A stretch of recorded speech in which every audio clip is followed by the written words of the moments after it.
तो जब मैं 13 साल का था, डायरी लिखना तो बहुत दूर की बात है। सरप्राइज टेस्ट में ऐसे नहीं लिखा जाता था मुझसे। बट आज का story the diary of Anne Frank, जहाँ एक 13 साल की लड़की ने अपनी डायरी पे कुछ ऐसा लिखा। किताबें तो वो छोटी सी चीज है, लोगों ने उसके ऊपर हॉलीवुड मूवी बना दिया। बट रुको, इससे पहले मैं हूँ तुम लोगों का दोस्त और होस्ट बीवी, निकल चुका स्टोरी टेलर बनने की जर्नी पे। एक्सपर्ट नहीं हूँ, बट हाँ वो चीजें करने का ट्राई कर रहा हूँ जिससे मुझे अच्छा फील हो और तुम लोगों को ये स्टोरी मरते दम तक याद रहे। तो आओ इस स्टोरी को करते हैं शुरुआत। तो हमारी इस कहानी का शुरुआत होता है 13 साल की एनी फ्रैंक से, जिसका जन्म हुआ था जर्मनी के अंदर पे 1929 को। बट दिक्कत ये ना कि हमारी एनी फ्रैंक थी एक जूश गर्ल एंड हिटलर को ये जूश लोग बिल्कुल पसंद नहीं था। तो वर्ल्ड वॉर 2 के दौरान हिटलर और उसका जो नाजी पार्टी था, उसने जर्मनी के अंदर में जितने भी जूश लोग थे ना, उनके ऊपर भयंकर लेवल वाला अत्याचार, टॉर्चर किया। अब इन सबसे भागने के लिए जुलाई 1942 को एनी, उसकी फैमिली और 4 दोस्त जर्मनी से भाग के आते हैं नेदरलैंड का कैपिटल सिटी एम्स्टरडैम पे, जहाँ पे एनी का डैडी ऑटो फ्रैंक का ऑफिस था। तो एनी के डैडी के ऑफिस के अंदर पे वो 2 साल बिताते हैं छुप के ऐसे ही नाजी पार्टी से। बट जब हिटलर और उसके नाजी पार्टी ने नेदरलैंड को भी अपने कब्जे पे ले लिया था, तो एनी फ्रैंक और उसके सारे फैमिली और दोस्तों को भी पकड़ लिया गया जहाँ से वो छुपे हुए थे और डाल दिया गया कंसंट्रेशन कैंप पे। और तुम्हें पता है कि कंसंट्रेशन कैंप पे लोगों के साथ क्या होता था? अलग लेवल वाला टॉर्चर। और ये टॉर्चर हमारी एनी सह नहीं पाई और उसी कंसंट्रेशन कैंप में उसके सिस्टर और उसने आखिरी सांसें ली। पूरे फैमिली के अंदर में बस एनी का डैड ऑटो फ्रैंक आखिरी सर्वाइवर था, जो इतने सारी चीजों को झेलने के बाद भी बचा हुआ था। तो वर्ल्ड वॉर 2 के खत्म होने के बाद दोबारा उस जगह पे आता है, यानी कि एम्स्टरडैम के उस ऑफिस पे आता है जहाँ पे उसके फैमिली के साथ वो छुपा हुआ था। और आके मिलता है उसे एनी का डायरी, जिसे पढ़ने के बाद वो फाइनली डिसाइड करता है कि काफी यूनिक चीज है ये, इसे मैं पब्लिश करूंगा in the name of diary of a young girl. तो सीन कुछ ऐसा था, एनी के 13th बर्थडे पे उसके डैड ने एक डायरी गिफ्ट किया और ये वही डायरी था जिसके अंदर पे एनी ने 12 जुलाई 1942, यानी कि जो उसका 13th बर्थडे था ना, उससे लेके जो आखिरी सांस उसने लिया उस कंसंट्रेशन कैंप के अंदर पे, वो सारी चीजों को रिकॉर्ड करके उस डायरी के अंदर पे रखा था। यानी कि जो डायरी का आखिरी एंट्री था वो था 1 अगस्त 1944 तक का। जो भी चीजें इस दौरान एनी ने इस डायरी के अंदर में लिखा, वही है the diary of a young girl का कहानी। सही में बताऊं ना तो हमारा स्टोरी का शुरुआत अभी होता है 13th बर्थडे पे एनी फ्रैंक के डैड ने उसे एक डायरी गिफ्ट किया, राइट। अब एक 13 साल की लड़की को जब एक डायरी मिलता है, वो सोच विचारों में खो जाता है कि अब करना क्या है इसका। पहला बात तो ये चल रहा होता है दिमाग में, आज तक मैंने कभी लिखा नहीं डायरी, अब क्या लिखूं इसके अंदर पे। एंड दूसरा बात ये चल रहा होता है कि कौन ही इंटरेस्टेड होगा एक 13 साल की उम्र की लड़की का क्या सोच है नहीं है उसे जानने पे। बट थोड़ा देर सोचते समझते उसे ये समझ आता है कि कोई सुने या ना सुने, कोई इंटरेस्टेड हो या ना हो, मुझे तो लिखना है भाई। क्यों?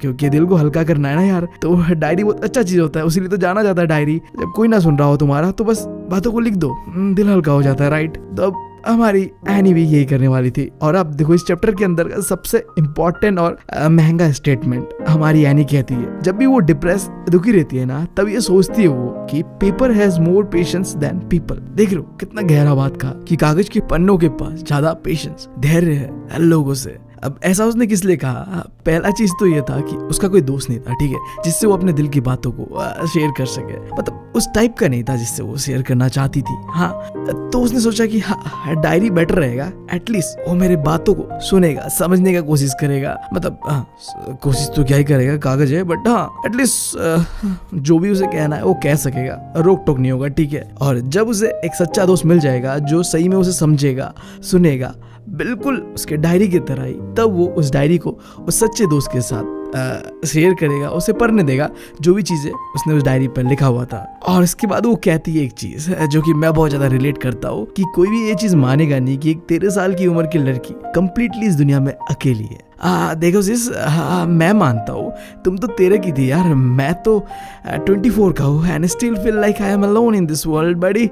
तो you are not like feel same, I am also can relate that. खैर स्टोरी पे आगे बढ़ते हैं। तो वो कहती है कि देखो मेरे पास प्यारे पेरेंट्स हैं जो मुझसे प्यार करते हैं, मेरी एक 16 years old सिस्टर है एंड 30 ऐसे लोग हैं जिसे मैं फ्रेंड कह सकता हूँ। बट इनमें से ऐसा कोई भी नहीं है जिससे मैं अपने दिल की बातों को बयां कर पाऊँ, एक्सप्रेस कर पाऊँ। सो इसलिए उसने डायरी को लिखना शुरू किया। मैं बता रहा हूँ सही में, मैंने इस बंदी का इस लाइन से ना बहुत ज्यादा रिलेट किया है, ठीक है। देखो तुम्हें पता नहीं होगा बट मेरा यूट्यूब चैनल खोलने का भी एक बहुत ही इंपॉर्टेंट रीजन यही था कि आई फील लोनली ब्रो। कोई नहीं था जिससे मैं बातें कर सकूं, तो मैंने खोल दिया ये चैनल और जो भी दिल में आता है, फीलिंग होता है, वो मैं तुम लोगों के साथ शेयर करता हूँ। आई डोंट नो तुम्हें क्या लगता होगा कि this guy must be weird and all and all, but ऐसा नहीं है कुछ bro. It's just my loneliness है कि इंट्रोवर्ट हो और चीज़ों को किसी से शेयर नहीं कर पाता हो, तो you are my friend, that's it. तो जैसे मैंने तुम लोगों को मेरा दोस्त मान लिया है, उसी तरीके से हमारी एनी ने भी इस डायरी को अपना दोस्त मान लिया है और एक नाम भी दे दिया था। क्या? किटी। ऐसा नाम तो कोई बिल्लियों का देता है ना, बट ठीक है, डायरी का नाम किटी। ओके, मैंने मान लिया, तुमने मान लिया। अब देखो, डायरी को दोस्त बना लिया, नाम भी दे दिया किटी। अब इसके अंदर पर लिखना क्या है? तो सबसे बेस्ट जो चीज उसने सोचा कि आगे जाके जो भी मेरा दोस्त होगा उसे पढ़ेगा, समझेगा, और जरूरी ये है कि वो दोस्त उसके बारे में जाने। तो पहला चीज हमारा एनी ये करता है कि अपने बारे में एक ब्रीफ स्केच, यानी कि वो कैसा है, उसके फैमिली में कौन कौन है, वो एक ब्रीफ आइडिया उस डायरी के अंदर पे लिखता है। तो देखते हो क्या ब्रीफ स्केच उसने उस डायरी के अंदर पे अपने लाइफ के बारे में लिखा था। देखो यार, मेरे साथ ना एक दिक्कत है, तुम्हें पता है कि I am from north east, right. तो मैं ना यार कभी कभी लड़का और लड़कियों में भेदभाव करता ही नहीं यार। लाइक लड़की को था कर देता हूँ एंड लड़कों को थी कर देता हूँ, तो वो तुम समझ जाना। बात लड़की का ही हो रहा है। एनी फ्रैंक लड़की है तो थी होना चाहिए, बट आ जाता है कभी कभी गलती, ठीक है, तो उसे इग्नोर करना।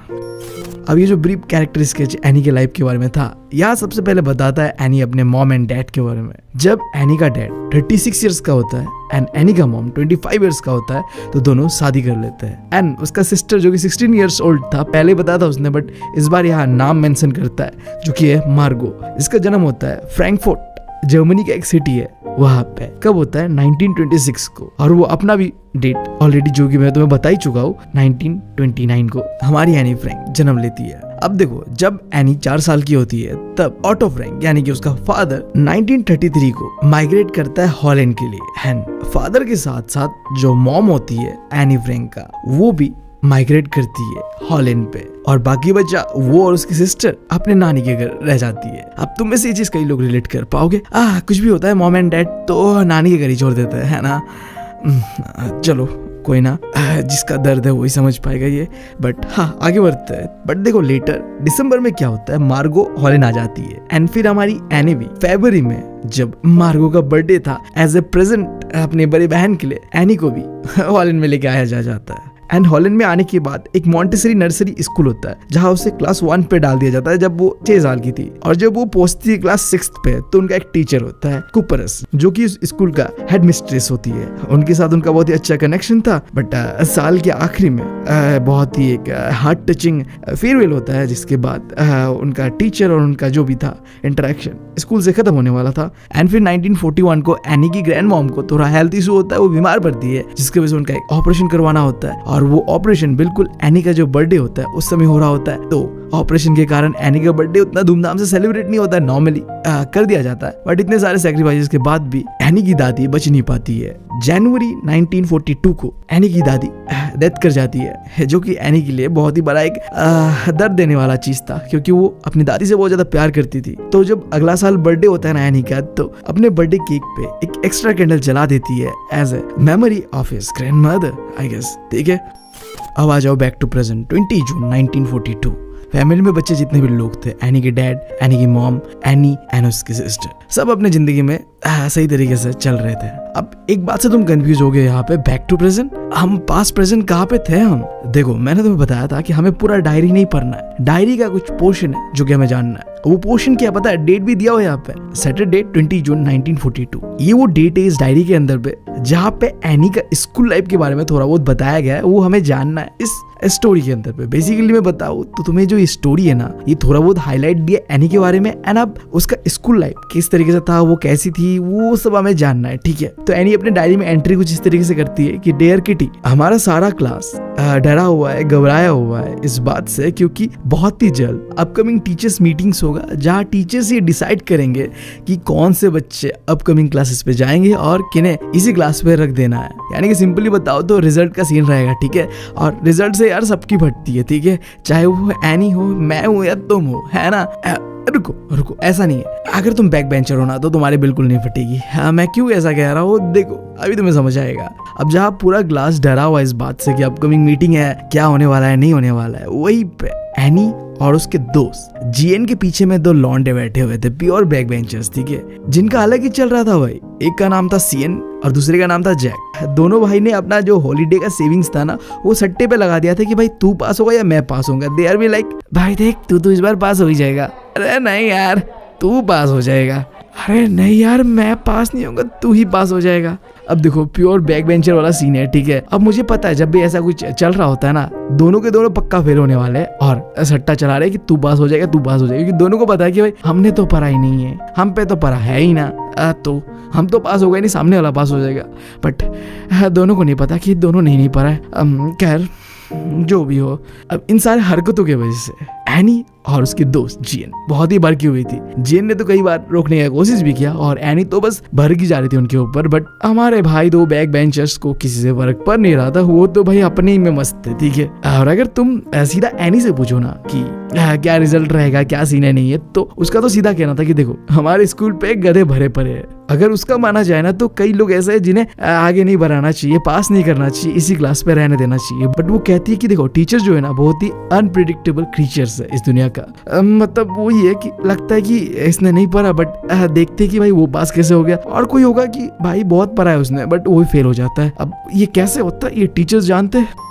बट हमारी एनी को बिल्कुल इस चीज से घबराहट नहीं थी कि क्या होगा नहीं होगा रिजल्ट। उसे पता था कि उसके जितने भी लड़की दोस्त एक गर्लफ्रेंड्स है और वो खुद पास तो हो ही जाएगी। बस एनी को थोड़ा मैथ्स को लेके डर था, बट हाँ वो इंतजार करने के लिए तैयार थे कि जो भी होगा देखा जाएगा। उन बैक बेंचर्स की तरह बकेती नहीं करना है एनी को, ठीक है। एनी फिर अपने डायरी पे आके लिखती है कि जितने भी टीचर्स थे ना, उनके साथ एनी का अच्छा रिलेशन था। 7 मेल टीचर्स थे और 2 फीमेल टीचर्स थे, और सारे टीचर्स के साथ एनी का बनता था, एक्सेप्ट द वन टीचर जिसका नाम था मिस्टर कीजिंग, जो पढ़ाता था एनी को मैथ्स। एक तो ऐसे एनी को मैथ्स थोड़ा डिफिकल्ट लगता ही था, ऊपर से मैथ्स टीचर भाई वो अलग स्यापा कर रहा था। अब सही बताओ ना तो मैथ्स टीचर ना होते हैं यार, तुम कहीं भी देख लो, मेरे स्कूल पे हो, तुम्हारे स्कूल पे हो, तुम्हारे भैया दोस्त सबके स्कूल पे, पता नहीं क्यों ऐसा होता है यार। मैथ्स टीचर ना बहुत रूड होते हैं, ठीक है। अब शायद वो रूड इसलिए होते हैं क्योंकि एक समय में उनका भी नहीं बन रहा होता है मैथ्स, तो वो बस उसी चीज़ पे घुस जाते हैं और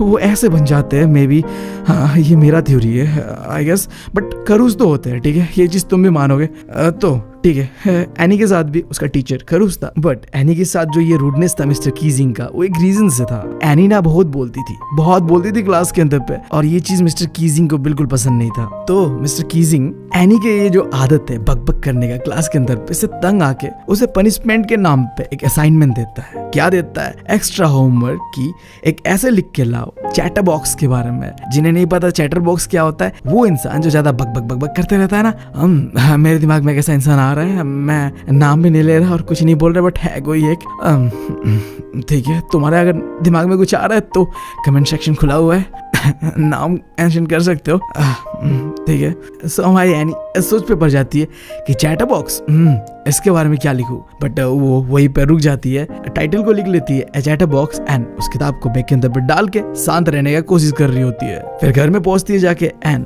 सारे होमवर्क्स करने के बाद उसे याद आता है कि अच्छा मुझे तो एक एक्स्ट्रा होमवर्क मिला हुआ है चैटर बॉक्स के बारे में। हाँ, तो वो सोच पे पड़ जाती है कि लिखना क्या है। मुंह पे एक फाउंटेन पेन चबा के वो सोच रही होती है कि चैटर बॉक्स के बारे में ऐसा क्या लिखूं। सोचते हुए ये बहुत ही एक अच्छा चीज सोच रही होती है कि ऐसे तो सब लिखते हैं, बट मुझे कुछ ऐसा लिखना है जहाँ जो एक कन्विंसिंग आर्गुमेंट दूं कि क्यों बातें करना चाहिए हमें, क्योंकि इनडायरेक्टली तो भाई टीचर जो है मिस्टर कीजिंग वो तो इंसल्ट ही कर रहे थे हमारी एनी का। तो हमारी एनी भी कम तो थी नहीं, एक ऐसा कड़ा जवाब देना चाहती थी जिससे कि टीचर्स मतलब समझे कि बात करना क्यों जरूरी होता है। तो अचानक से सोचते उसके दिमाग पे एक आइडिया आता है और वो 3 पन्नों का एक ऐसा लिखती है और लेके जाके मिस्टर कीजिंग के सामने रख देती है। और वो ऐसे कुछ इस तरीके से था कि देखिए टीचर जी, जो स्टूडेंट्स है ना उसका ये कैरेक्टर कह सकते हो या फिर एक एसेंशियल क्वालिटी होता है हर एक स्टूडेंट का कि वो बात करे, जो कि मैं भी मानता हूँ कि सही है, बातें करेंगे तभी तो चीजें समझ आएगा, वो होगा ये होगा। बट हाँ, क्लास के अंदर पे ऐसे बातें तो करना नहीं होता है।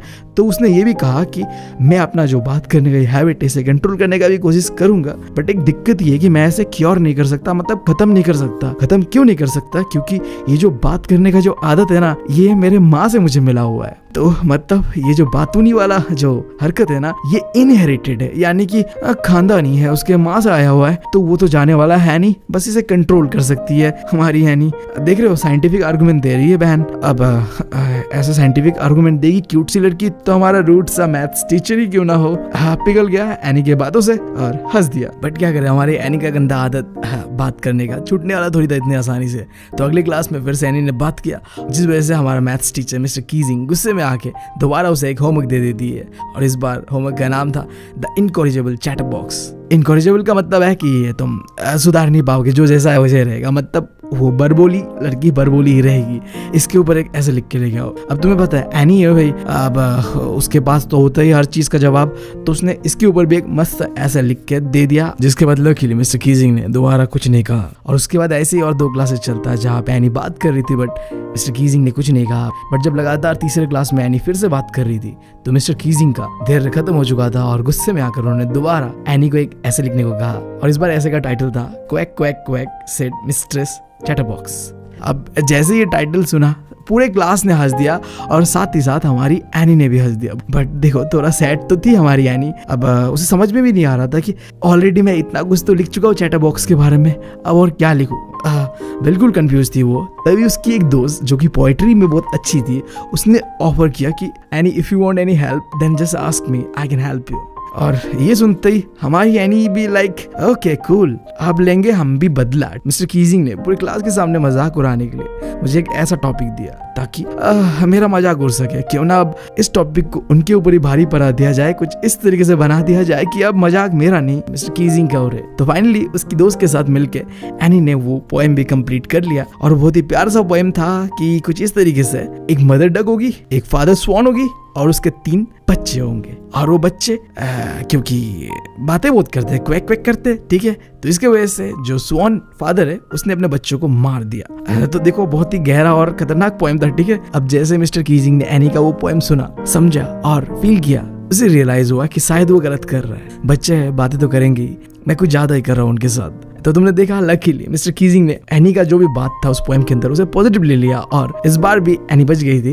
मिस्टर कीजिंग को कोई गुस्सा नहीं आया और उस दिन के बाद से मिस्टर कीजिंग ने कभी भी एनी को बात करने से नहीं टोका और ना ही क्लास में कोई होमवर्क दिया ऐसे बकवास टॉपिक के ऊपर। Chatterbox by God. उल्टा अब क्या हो रहा था, मिस्टर कीजिंग जो कि पहले बहुत रूड था, बातें करने वाले लोगों को देख के मतलब भड़क जाता था क्लास के अंदर पे, वो अब मजाकी अंदाज में पढ़ाने लग गया। तो देखो तुम, ये है एनी का पावर, ये है राइटिंग का पावर। तुम किसी का दिमाग मेंटेलिटी को भी चेंज कर सकते हो अगर तुम चाहो तो। बस तुम्हें सही तरीके से अपना पॉइंट को रखने जानना पड़ेगा, तुम्हारा आर्गुमेंट वैलिड होना पड़ेगा, बस दैट्स इट। और यही चीज बहुत अच्छी तरीके से एनी ने किया अपने मैथ्स टीचर मिस्टर कीजिंग के सामने, जिसकी वजह से हमारा अब खरूस टीचर मिस्टर कीजिंग एक कूल टीचर बनने के रास्ते पे चल पड़ा है। और इसी के साथ हमारा होता है ये स्टोरी खत्म।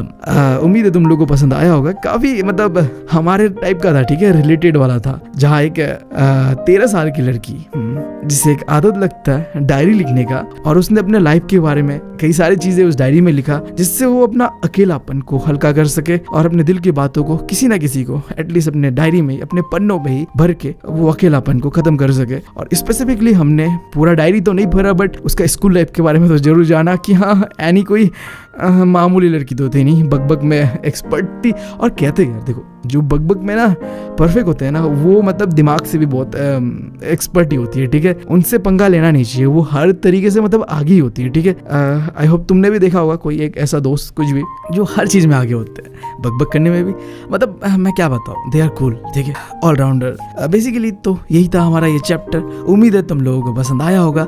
थोड़ा लेट हो गया था क्योंकि मेरा मूड थोड़ा ठीक नहीं था, और तुम्हें पता है कि मैं अपने मूड के हिसाब से काम करता हूँ, but I being a responsible guy आगे से समय से आएगा वीडियोस, तो सॉरी फॉर दैट, दिल से सॉरी, ठीक है। Thank you, love you all. और हाँ, अगर चैनल पसंद आए तो सब्सक्राइब कर लेना, और एक सेकंड चैनल है द सिबलिंग्स के नाम से, उसे भी सब्सक्राइब कर लेना। Thank you, love you all.